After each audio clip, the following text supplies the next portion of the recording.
3 more minutes till the top of the hour. Make sure everybody has a chance to come in. So hold tight, and we'll get started shortly.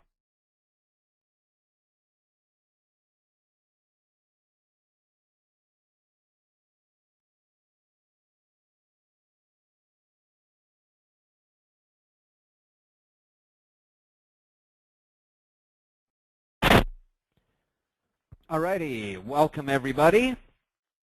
It is my pleasure to welcome you to the special webinar put on by Trader's Log. My name is Andrei Knight. Today we're going to be taking a look at Fibs, you guys. This webinar is part of a series. I really wish I could turn you into fantastic, never-losing traders in the course of 45 minutes. But the reality is, trading, like any skill or any profession, takes time and practice to learn. I can give you some pointers, and I can teach you one aspect of it today, which I look forward to doing. But Fibs are a specific tool used for a specific purpose, and that purpose is identifying targets. That's what we're going to look at today. Measuring distance, identifying targets. Inevitably, I'll get a couple questions about entries. I'll get a couple questions about stops. I'll get a couple questions about which indicators you can use to confirm the Fibonacci signals. And my answer is going to be the same every time. You watch, you'll see. Even though I'm making this introduction, folks will ask these questions, and I'll say come back for the other parts of this series.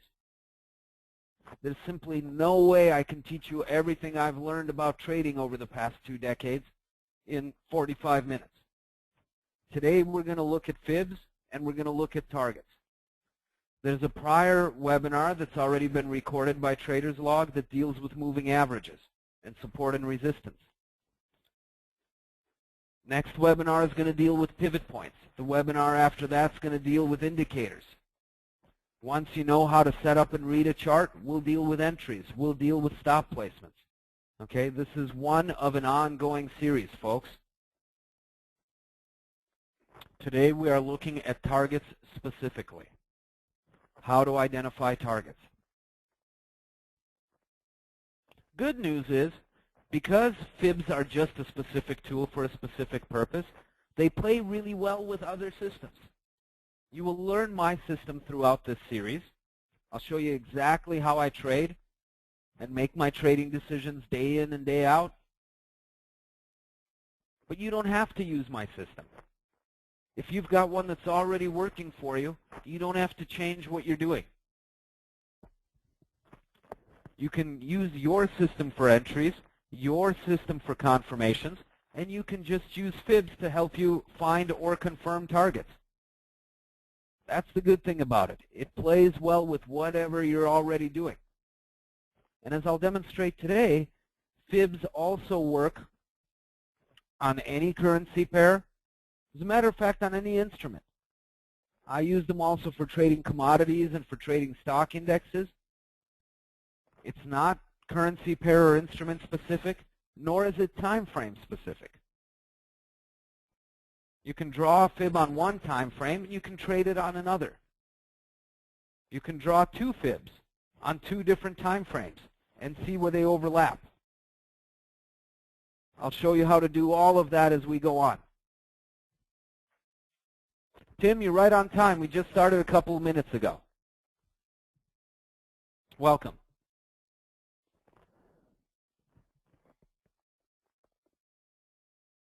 All right, first let me show you how to draw a fib, and then I'll get into all the nuances of how we use it. What you see in front of you is a daily Euro-Swiss chart, you guys. Doesn't mean you only can use Fibs on daily charts. I happen to be picking this one because I just got out of a trade on this. Okay? I'm on the Euro-Swiss because I was trading the Euro-Swiss today. It's as simple as that. Why not the Euro-Dollar? Well, as you might be aware, the United States is having a little bit of a debt ceiling problem. And they're not doing a good job of coming to an agreement on it. So the dollar's been pretty weak. The euro's been weak because earlier in the week, Moody's downgraded Greece again to a CCC rating. And this comes right on the heels of them downgrading Portugal and Ireland the week before. So there's not a lot of confidence in the euro either. If you've been wondering why the Euro USD has been so choppy and bouncing up and down this week, it's because you've got two weak pairs racing each other to the bottom. That's why I moved over to the Euro Swiss. In times of economic uncertainty, the Swiss franc and also gold tends to be where everybody runs for safety. So this way, I'm pitting a strong currency against a weak one. Tim, absolutely it is. And check back with Trader's Log. I'm sure they'll post the link as soon as it becomes available. You can also go to FXNight.com, by the way. Sign up for our mailing list. As soon as we get the link from them, we'll mail it out to all of you guys as well. So yeah, absolutely. And I encourage you to review it. You know, don't think that, oh, I sat in for 45 minutes, I know everything there is to know about Fibs and about trading. If you go back and listen to this a second time, you'll be amazed at how much more you'll pick out of it. Okay, using Fibs 101, you guys. Very simply, it boils down to 4 points. A lot of times people get nervous. When I mention Fibs, they think, oh boy, that's math, isn't it? And math is difficult. I'm afraid of math. I promise to make it very simple, you guys. 4 points. A, B, C, and D. If you can count to 4 with me, I promise you'll be using Fibs with confidence by the end of this class. And let me show you what those 4 points are. You can see that the Euro Swiss for the past 2 weeks, 3 weeks, has been in a strong downtrend. How do I know that? More red candles than green ones, and my red candles are longer than my green candles. Simple visual thing. We're obviously moving down. So in a downtrend, I go and find where the most recent top of it was, and that becomes my point A. And you'll notice I'm putting it up by the wick here. For trend lines, I like to measure the bodies, connecting the bodies, because a trend, or a trend line, after all, is an average. So I like to see where the bodies closed. But with Fibs, the objective is to measure distance. So with distance, I like to go wick to wick. So I measure the full distance. So A, very simply, is where my downtrend began. Point B is going to be the furthest point down we got before we had our first major retracement up, which would be down here, bottom of this wick. Okay? Because you can see that's where we had our first retracement or counter move. And by the way, a great way to train your eye to start finding Fibs, you guys, find the counter move first, because it's the easiest to pick out on a chart, right? This green candle stands out like a sore thumb between these two red ones. So find the counter move first, work your way back till you find an elbow, and that's your point B, and then work your way in the other direction from your point B till you find the next bend or elbow, and that becomes your point A. So you read it A, B, C, D, but when you're actually looking for Fibs in the beginning, find the counter move between B and C first, work your way backwards to the B, find the bend, work your way backwards to the A, that's going to be the next bend. That's how you train your eye to find these things. And look, you guys, we're halfway done. Nobody's brain hurts yet, right? Promised you this would be easy.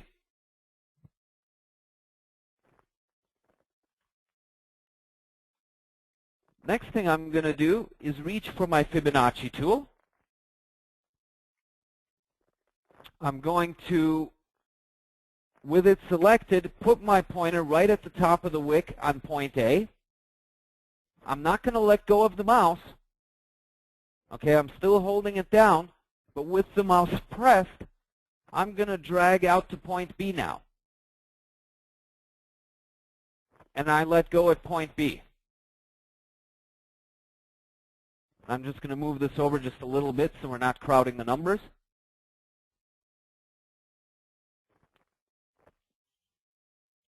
Right about now, you should be going, oh, wow. Okay, you've got my attention. Right? Look where our bodies are closing. Look where all of our support and resistance was found on the way down. Even this crazy retracement to the upside, look where the wick stops. None of these movements are random, folks. Look where we're looking to close today. We're within a couple pips of this fib. I hope I've got your attention, because here's where it starts to get fun. The next point we've got to identify is point C. And point C, very simply, remember that retracement? Where did that retracement end? What was the highest point reached? That becomes our point C.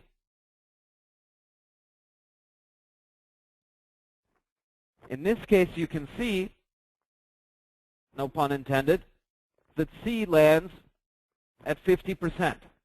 And 50% is exactly what it implies. It's halfway between A and B. And you can just look at your chart and you can see visually that's correct. In this case, in this situation, C is halfway between A and B. In other words, 50% of the way. If you read around some of the posts in the various forums and you look up FX Knight or Black Knight, you might hear people talking about custom fibs. I'm not using custom fibs. Fibonacci follows a very precise formula, and I haven't tinkered with the formula. If my fibs look a little different than maybe you're used to seeing them, if you've seen them before, it's simply because I'm plotting the retracement and also the extension with a single mouse click. Instead of using two separate tools, okay, I'm using both tools with a single mouse click. That's all I'm doing. A little bit of a time saver.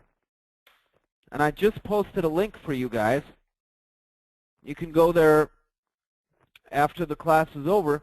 It'll show you step by step with screenshots exactly how to make this modification. So you can see retracements and extensions at the same time. These numbers count up from 0, showing me what percentage of the way I've retraced back towards A. These numbers count up from 0, showing me how much further past B I've gone. That's why they're all above 100%.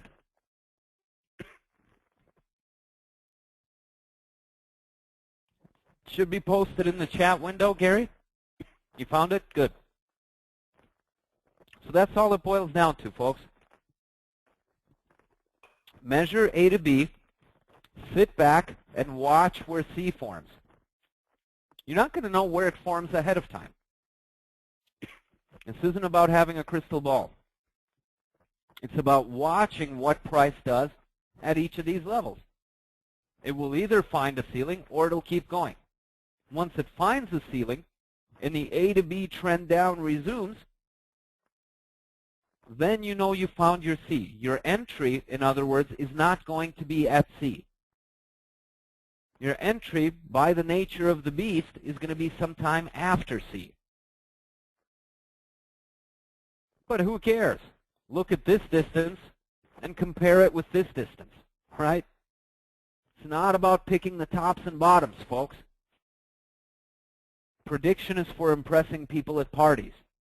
I'm into profit, not prediction. So I go for the safe pips in the middle. It gets exponentially more risky the closer you come out to the edges.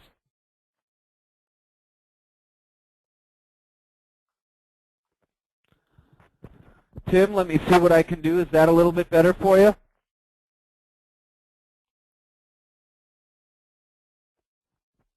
Excellent. Good.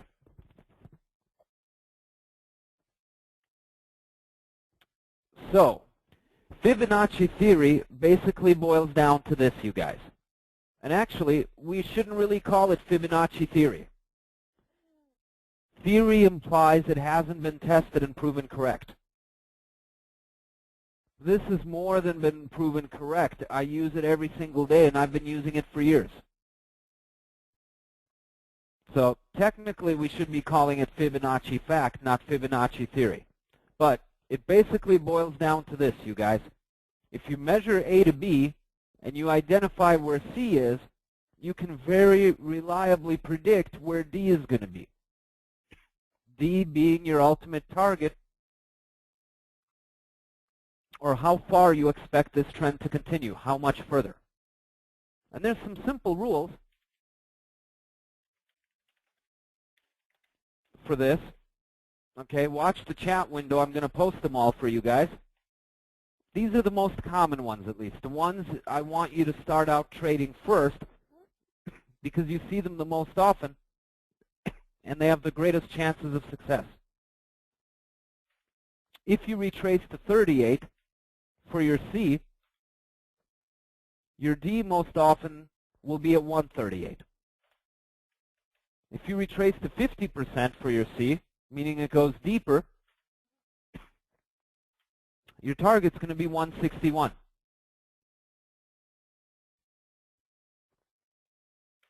And if you retrace to 61, the D remains the same, also 161. Those three are the most common ones, and the ones I want you to start out looking at first.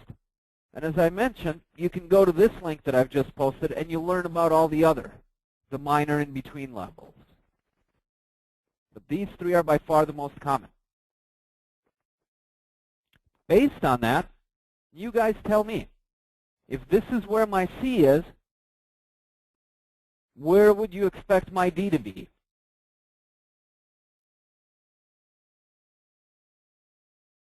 Let's see if you've been paying attention.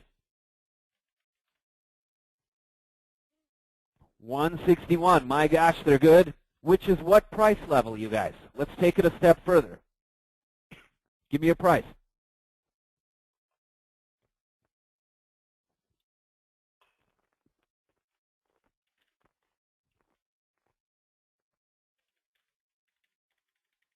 Perfect, you guys.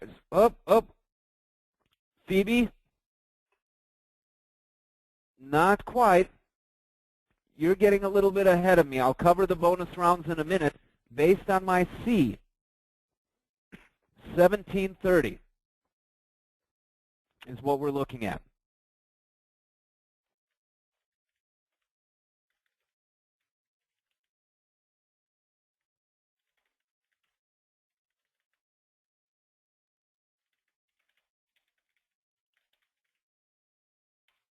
And Kevin, you were asking for some links. Posting them in the chat window for you. No worries, Phoebe. Your intuition is not misleading you. But that's going to be a separate trade, and I'll show you how to do that one in just a moment.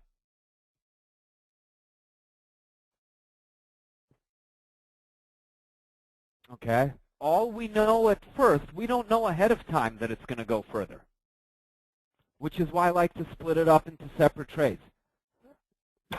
All we know in advance is that based on this C at 50%, more often than not, price goes to 161. Okay? That's trade number one. And just so you know, that's over 400 pips. That's 416 pips. Not half bad, right? But you might be thinking, as Phoebe was, but wait a minute, price went further. These are what I call the bonus rounds, you guys.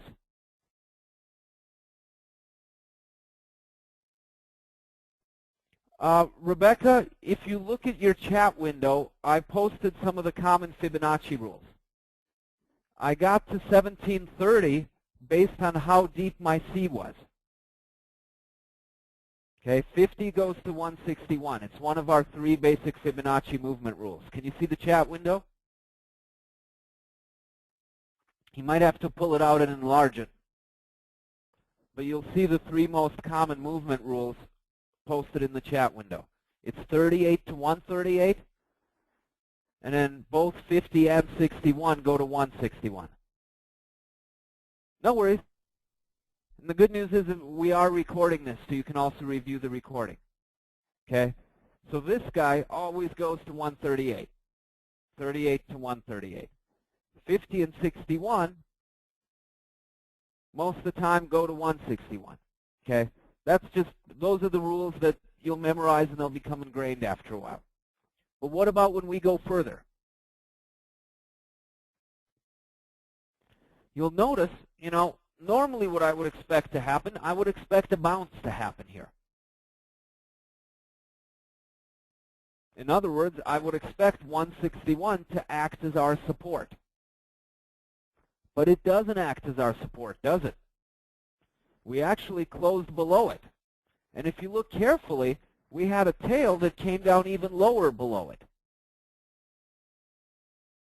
And then we moved back up to close just underneath it. So in other words, the level we were expecting to be our support, our floor, just became our resistance, our ceiling.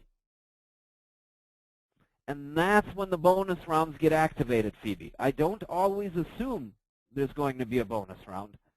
Price shows me whether it's going to go further or not based on its behavior. In this case, we came down below D, closed underneath it, and the next candle also opened underneath it. So what I'm seeing, my D, rather than being my floor or my support, is now behaving like my resistance or my ceiling. In other words, I had a break retest. In that situation, I'll open up a new trade. Again, I don't know it's going to happen ahead of time, right? Break or bounce. I have no way of knowing that ahead of time. This is a second separate trade. If it breaks and retests from the other side, then I open a new trade, and my target very simply becomes the next fib level down. And that's what I call the bonus round. If your C is at 50 or 61, your D, your first target's going to be at 161. And your first bonus round becomes 200. If you have a shallower retracement and your C is on 38, your D is going to be 138. In that case, 161 is not your D. 161 becomes your first bonus round. And 200 becomes your second bonus round. If it happens. Okay? Anything beyond the D target that is named by your C is taken one fib level at a time based on a break retest. And you'll notice here, we failed. Yeah, we broke below 200, but when we came back up to retest it as our ceiling, it didn't hold. Suddenly we find ourselves back above it. It failed to hold as a ceiling, therefore no bonus round. But it retested as support. Where we expected our ceiling became our new support level. So now we're a bull. And I should mention, by the way, when you bounce at D, indicating that you're at the end of a Fibonacci pattern, what didn't happen here, but had we bounced here, your next target on the retracement is usually a return to 0, or in other words, your B price level, or the daily 21 EMA, whichever happens to come first, whichever you hit first. That's normally your target on a retracement if the move concludes at D. In this case, we went down one tier further, which is why on our way back up, we came up one tier early. We didn't go all the way to 0. We stopped at 118. See that? We went one tier deeper here, so on our up move, we go one tier lower as well. And from that point, we had a gap open. 161 again failed to hold as our support. And if you consider that the red candle opened here, before it went down to 200, it first came back up, trying to close that gap, and establish that 161 is now over our head instead of under our feet. And then once again, on the way down, you trade 161 to 200. If that breaks and retests as resistance, you trade 200 down to 261, another bonus round. And this was the trade that we did this week. We just got out of this, as a matter of fact, about 3 hours before this webinar. This was good for 233 pips. That's just today alone, just this chunk of it. 400 pips here, 230 pips there. That's how I like to trade. I don't like to sweat it out on the 1-minute, 5-minute chart. So let me zoom in and just show you the chunk from today. Because remember, I said Fibs are time frame independent.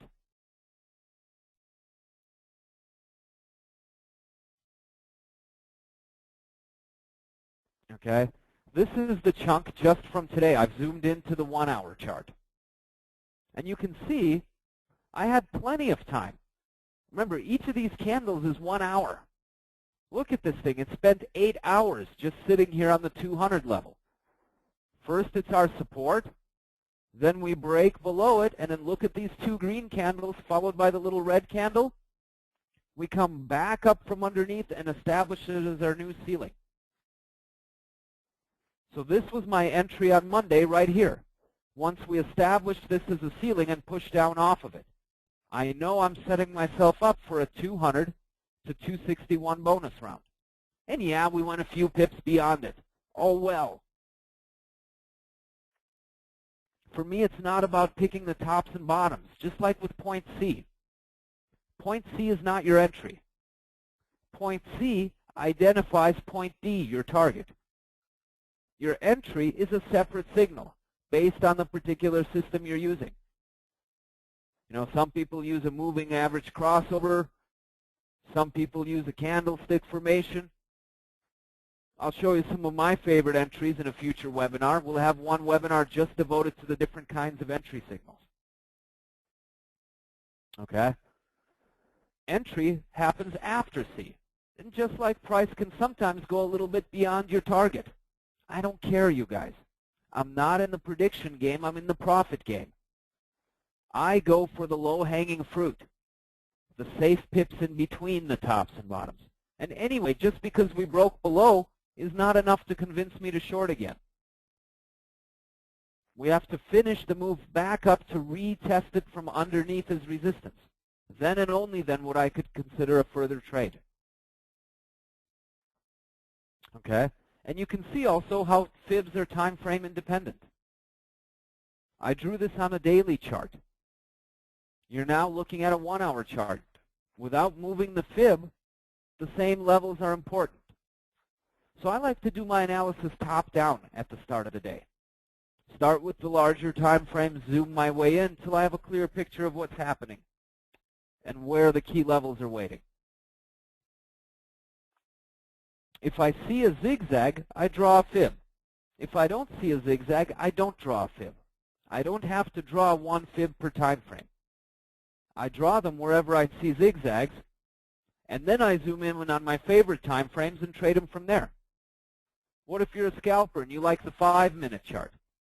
Okay, here's the 5-minute chart. I have not moved my Fib. But as a trader on a 5-minute chart, wouldn't you want to be aware that there's a resistance level here? See that? Even to a scalper on a 5-minute chart, a Fib drawn on a daily chart holds relevance. They are time frame independent, and that's the beauty of them. As a matter of fact, these snaps on the in-between levels on smaller time frames is very often how I validate that my Fib is good. If I see snaps on the smaller time frames, and it can be either a body or a wick, I go with it. No snaps? Markets are behaving like this line's not even there? Maybe there's a better Fib I can find on a different time frame. I let price tell me what to do. I simply observe it.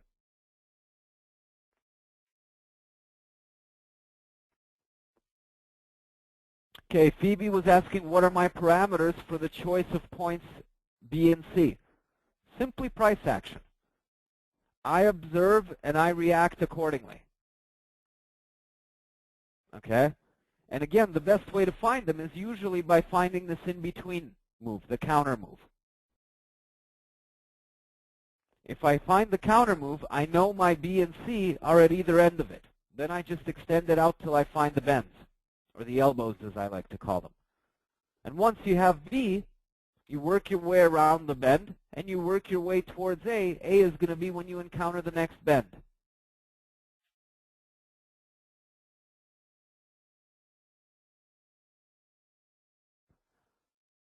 David, you've got the right idea. These in-between fib levels can be part of your stop decision. I don't like to go based on distance. Personally, I like to set my stops based on support resistance. So since fibs identify support resistance levels, yeah, they can be part of your stop decision. So can a moving average, so can a pivot point, so can a prior high or a prior low. I'm actually going to do another of the upcoming webinars just focusing on stops. How to set them, when to trail them. And Tim, correct, those are the take profit levels. First we trade from C to D, wherever C is it determines your D point, and then anything after D we enter based on a break retest, and we exit at the next Fibonacci level. In other words, when it comes to bonus rounds, we take it one fib level at a time. If D is at 161, 200 is our first bonus round. If D is at 138, 161 becomes our first bonus round. 200 becomes our second bonus round. So you see, it's all dependent on C. And then as you get to each level, we don't know ahead of time. I don't automatically set my target at 200. I automatically set my target at D.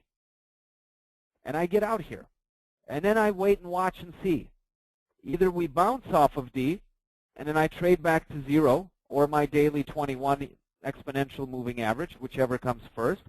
Or we break D, retest it from the other side, support becomes resistance, then I trade to the next fib level down. And then again, I get out, and I wait and see what the markets do at that level. Notice what's different. Everybody's out there spending all their time and effort trying to predict what the markets are going to do next. I don't predict what the markets are going to do next. I identify what price levels are likely to be important to the other market participants. In other words, the big banks who have the power to move the markets. I identify ahead of time what price levels are important to them. And then I simply sit back and watch and see what happens at those price levels. Okay, those of you that follow my tweets, you'll know I've been tweeting about the 1585 level since last week. I called the target at the 1351 level on Monday. Okay, sometimes people go, well, you know, it's easy to look at stuff in hindsight. No, you have to look at stuff in hindsight in order to teach. I can't print the next candle for you. Okay, these are 1-hour candles, and the class isn't even an hour long. So there's no way I can print the next candle for you. The teaching has to be in hindsight. But if you want proof that I'm not curve fitting or cherry picking examples, you know, check out my Twitter feed. It's at BlackKnightFX. And you'll see that this level was posted on Monday. There's also a video interview that the Swiss bank Dukas copy did with me about the Euro Swiss. I think that came out Monday night, Tuesday morning. And I talk about the same level, 1351, days ahead of time. That's the power of fibs, folks. And it's so reliable, it's spooky. But don't take my word for it. Okay? One thing I would like for you to do over the weekend, just practice drawing fibs. Pull up a historical chart so you can actually see what happened after C. But just try it. Find a pair of elbows and a zigzag. Draw your fib, dragging from A to B. Identify C, And look at what happened next. Did you hit D or not? Where did you find the key support resistance levels? Were they out in random empty space? Or did they happen right around fib levels? All the bounces, all the congestion levels.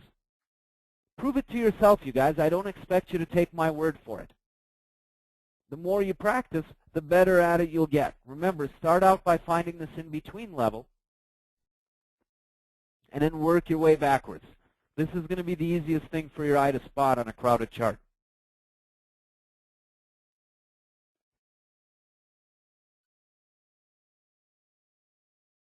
And Tim, you're asking, what do I mean by time frame independent? Simply that.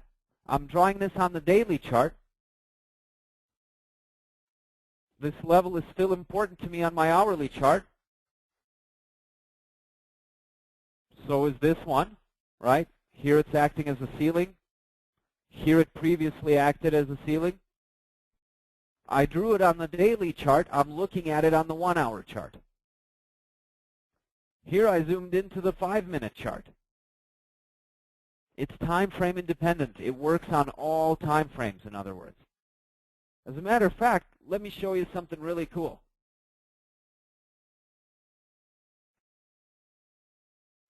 Let's look at that counter move to the upside.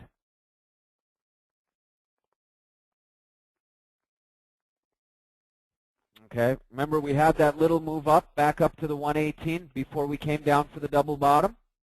Okay, let me draw a fib there. We go to where the up move began, the bottom of the wick.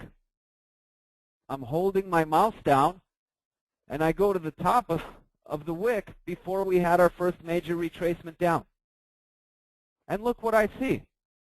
This reversal happens right on a fib level, where we ultimately formed our top, not counting the wicks, because again, you'll never catch every last pip, but look at where the bodies are closing. It's where I've got what's known as a confluence, 2 fib levels doubling up, or I call them clusters. We form a top at this cluster, look on our way down, look where we have the little break retest right on a Fibonacci level, look where we ultimately come down and come to a rest on another double Fibonacci cluster. Then we have a gap open. This was what happened over the weekend. Price shows you that this cluster, this double cluster that used to be support, is now your new ceiling. And down we go. So you can also draw multiple fibs on multiple time frames.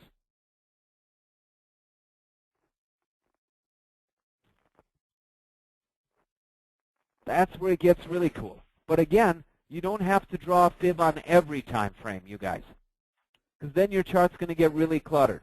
Limit it to 2, maybe 3 at the most. You don't have to draw a fib on every time frame. You draw fibs wherever you see a zigzag.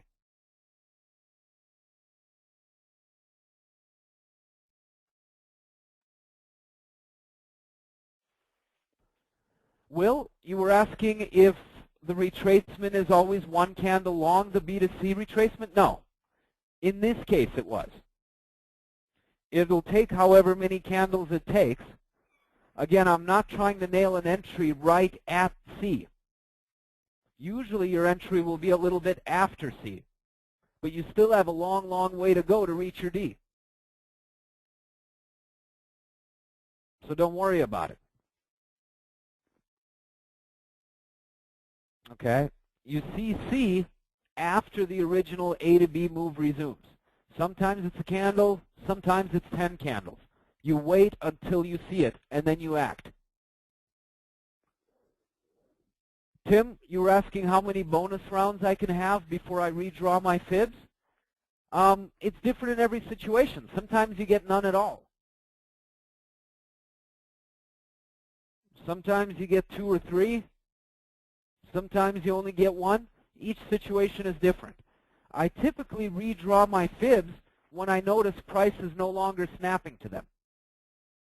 And even after I reach D, I leave them on my chart, even for the retracement back in the opposite direction. You can see here, we completed the fib move, right? But even on the way back down, These fib levels are still important levels of support and resistance. Look at this, all the way back down. So as long as I see bodies or wicks snapping to them, as long as I see that the fib is important, I leave it on my chart. Or until I see a zigzag and a better fib in the opposite direction, whichever comes first. For example, here now on the way down, I can draw a fib like this. Okay? Look at how high we got before we had the gap down. Was it an accident that we closed here? No. It was a Fibonacci level. Look at the congestion we had recently down here at the bottom. It's between the two fib levels. Look at that, you guys. Once you start applying Fibonacci with a little practice, you'll see that nothing is random in the markets. Price goes to a particular level because the bankers are targeting those levels. How do they pick those targets? Fibs. And also pivots. And I'll share pivots with you the next time we get together. Fibs and pivots together make up the two most commonly used tools of bank traders. How do I know? I used to be one. I didn't invent this stuff. I learned it at work. And now I'm sharing it with all of you. Okay, you can think of me as the rogue bank trader, hence the nickname Black Knight. Steal from the rich and give to everybody else. It's time the playing field was leveled. Robert, absolutely, this webinar is being recorded.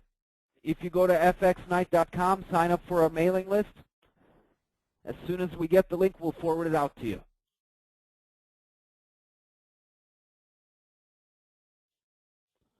The green bars below D, Jadish, you will see that when you review the recording, we covered that. Those are what we refer to when we say bonus rounds. Tom, the Twitter name is posted in the chat window. It's at Black Knight FX. You can also look up Black Knight FX on Facebook, by the way, as well. We're there as well. Or, you know, you can make it easier. Just go to our main website, FXStreet.com, and in the upper right, you'll find links to our Facebook, our Twitter, and our YouTube. That way you don't have to remember long, complicated URLs. Tim, what is my nationality? I'm Russian. I don't know whether that makes me a better or worse trader. I don't know, but I'm Russian by nationality. Was a little kid when we came over, and I spent most of my life in the United States.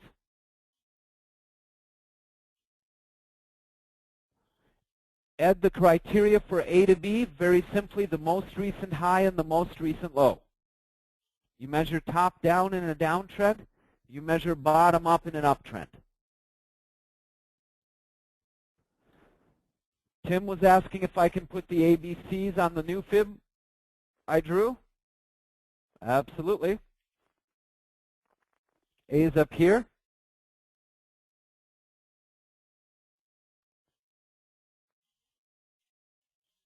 B is here. See most recent high to the most recent low.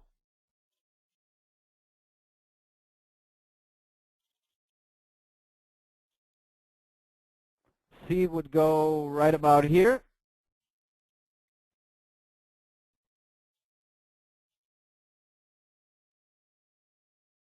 And here again with D, it happened on the way down too. But again, I don't want to give you the impression that this always happens. You know, people are very bearish on the euro because of the crisis that Europe finds itself in. Oops, this one is D, not C. That's why the bearishness continues. But the bonus rounds aren't always guaranteed. D would be, in this case, 38 because your C, or 138, pardon me, because your C was at 38. We don't target the next fib down, the 161, until we have a break. Okay, this isn't the time you go, and a retest from underneath as resistance. This solid candle is when you go. after you retest it from underneath. Support becomes resistance. Okay, you always need the retest from the other side. So this again was a 38 to 138, and then you had the bonus round to 161. And yeah, you overshot it by a little bit. Nothing's perfect, but fibs are about the most accurate thing I've ever seen in trading. But look where we eventually came to a rest. And remember, these are hourly candles. So this is over 10 hours we're bouncing here between our long-term daily fib level and our medium-term hourly fib level. Right? That's where we eventually fell into a range until we broke out of it, retested it as support, and started our retracement back up.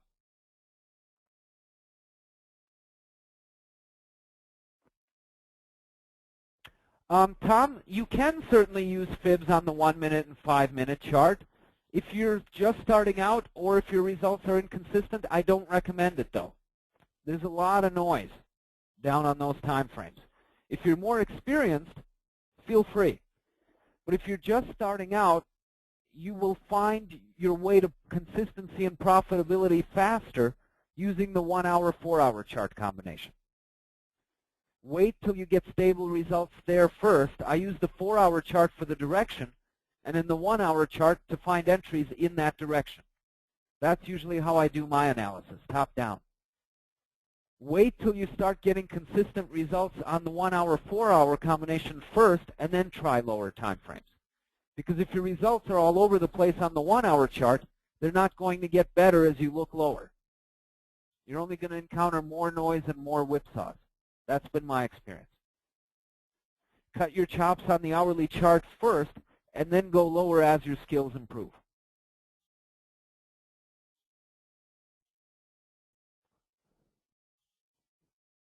Well, it is more reliable when you get a 2 or 3 candle retest or a 4 or 5, but it doesn't always happen that way. We have to take what we can get. Burke, you were asking if I had a DVD. Good news, I do have a DVD, and it covers more than just fibs.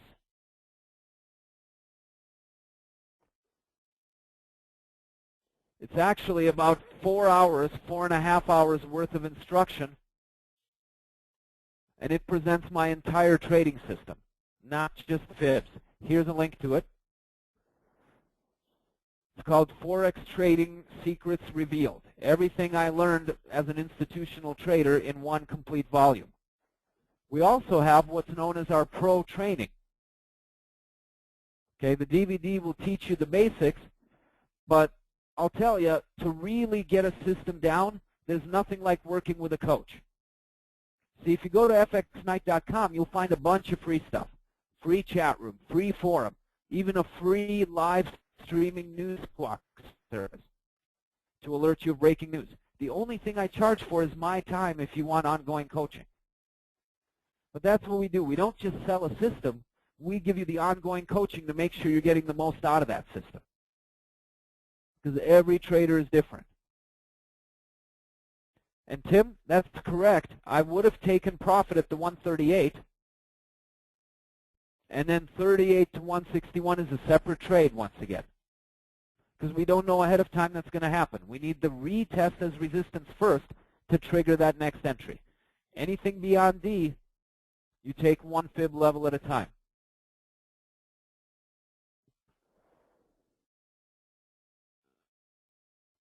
Naomi, sure, let me draw it in a different color for you so it doesn't strain your eyes as much.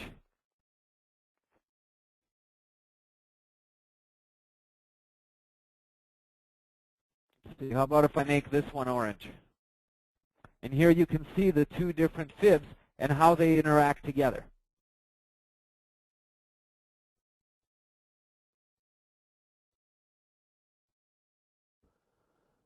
Jagdish, how do you wait for the bonus round in a running market? By not being too anxious and impatient. Price always comes back and retests from the other side. You just learn to be patient and wait for the retest.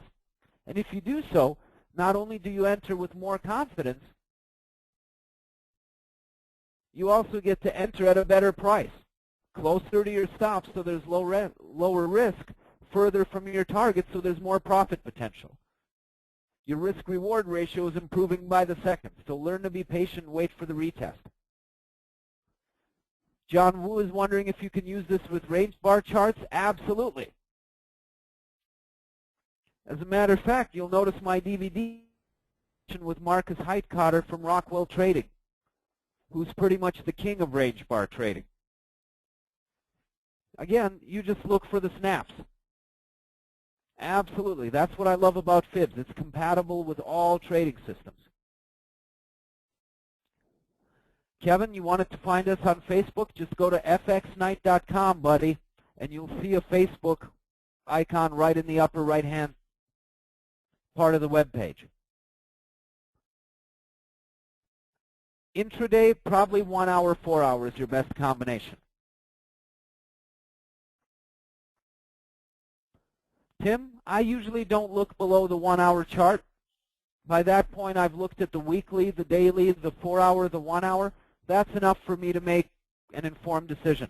The reason you guys are drawn to lower time frames is because you're inexperienced and impatient. I'm perfectly fine with looking at my chart, making a decision, and then not looking at it for another hour. I trust that it can hit my stop and my target without my intervention. Just fine.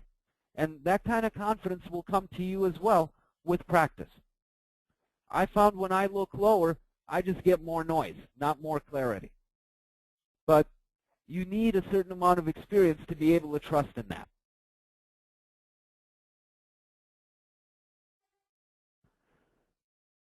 Jagdish was also asking if ABCD can be used for Elliott waves. Absolutely. As a matter of fact, I use Elliott, 3 up, 2 down, right, to tell me which direction to draw my next fib. And then I use the fib to help me predict how much further the next Elliott wave is likely to go before reversal.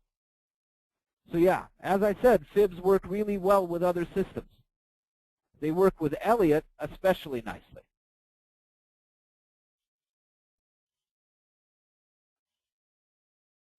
Tim, you were wondering where you get the other indicators that I use for some of my confirmations. If you go to FXStreet.com and click on free stuff, you'll get some of them. And then the more advanced ones, if you join our pro training program, we include them for free.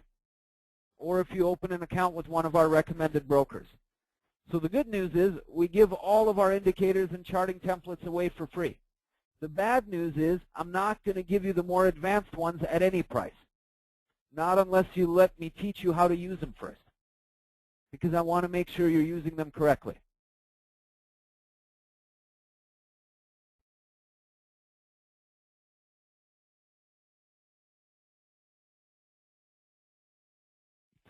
Trading stocks, great question, Pierre. Pierre was asking if I still use the 4 hour when I trade stocks because it doesn't divide evenly into the trading day, right? It's not 24 hours. But in most exchanges, it's 8 hours, so it still divides out. But personally, for me, when I trade commodities and stocks, I like to trade daily, weekly chart. I don't really trade those intraday. I more go for longer-term moves. D calculation, somebody was asking how do you do the C to D calculation. It's posted in the chat window. If you scroll up, or here, let me repaste it for you. There you go. Those are the movement rules in a nutshell. And the others, you'll learn about at this link here.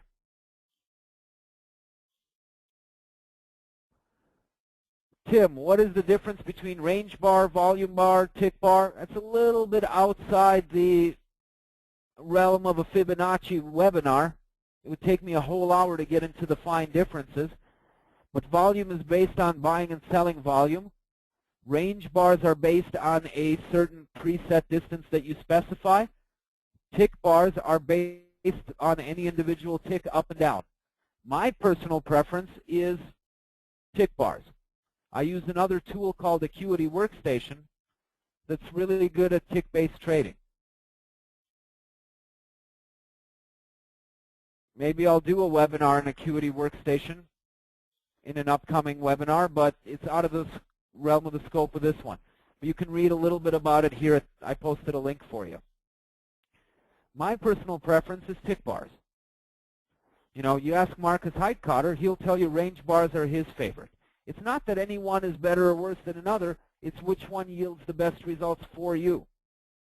That's why I say, you know, education and coaching is every bit as important as a system. Any system in the world, no matter how good, is useless to you unless you're using it correctly. How do you learn more about Elliott waves, Tim? Well, you can join our pro training, or you can go to Google and type in Elliott waves. There's lots of good tutorials out there on the web. DIY, do I use any indicators aside from Fibs and Pivots? Yeah, I do. And you'll learn about them in future webinars. What I try to do is every webinar I focus in on one particular indicator or aspect of trading. And if you don't want to wait, you can join our pro program.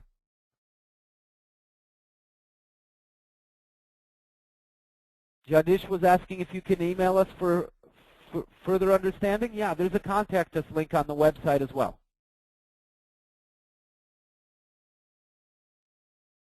Absolutely. And if we go beyond the 61.8, you'll find that summarized at the Fibonacci link I gave you. But yeah, 78 usually goes down to 0. Sometimes it goes to 161, but usually I split that up into two separate trades.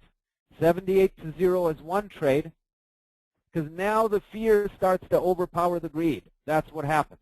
Now the retracement's gone too deep, and people are thinking, oh, I'll just be happy to get a double bottom. Okay, so 78 you trade to 0.